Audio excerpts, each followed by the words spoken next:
आज हमारे और आपके बीच बहुत जल्द शुरू हो जाएगी। आज हम जानेंगे कि राष्ट्रीय अर्थव्यवस्था क्या हमारे जीवन से जुड़ी हुई है।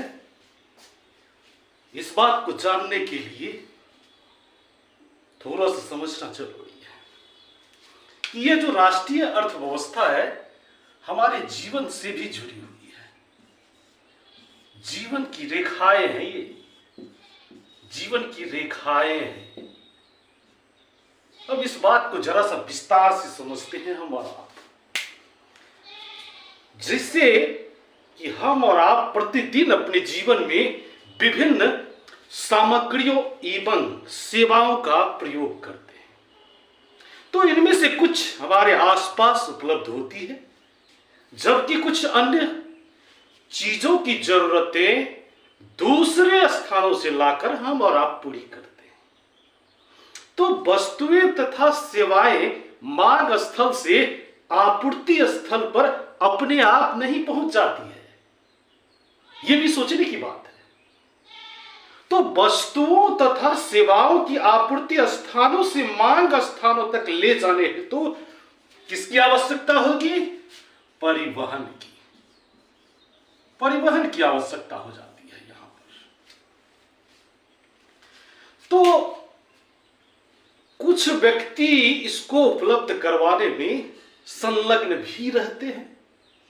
जो व्यक्ति उत्पाद को परिवहन द्वारा उपभोक्ताओं तक पहुंचाते हैं उन्हें व्यापारी कहा जाता है। सीधी सी बात है। एक देश की विकास की गति वस्तुओं तथा सेवाओं के उत्पादन के साथ उनके एक स्थान से दूसरे स्थान तक का वहन मतलब मूवमेंट की सुविधा पर निर्भर करता है। इसीलिए सक्षम परिवहन के साधन तीव्र विकास पर पूर्णतः अपेक्षित रहता है। तो वस्तुओं तथा सेवाओं का लाना और ले जाना पृथ्वी के 3 महत्वपूर्ण क्षेत्रों पर कार्य किया जाता है, जैसे स्थल, जल तथा वायु। क्या सब आएगा? स्थल, जल और वायु। इस 3 रास्ते से व्यापार होता है। हमारी अर्थव्यवस्था चलती है, देश की अर्थव्यवस्था चलती है। तो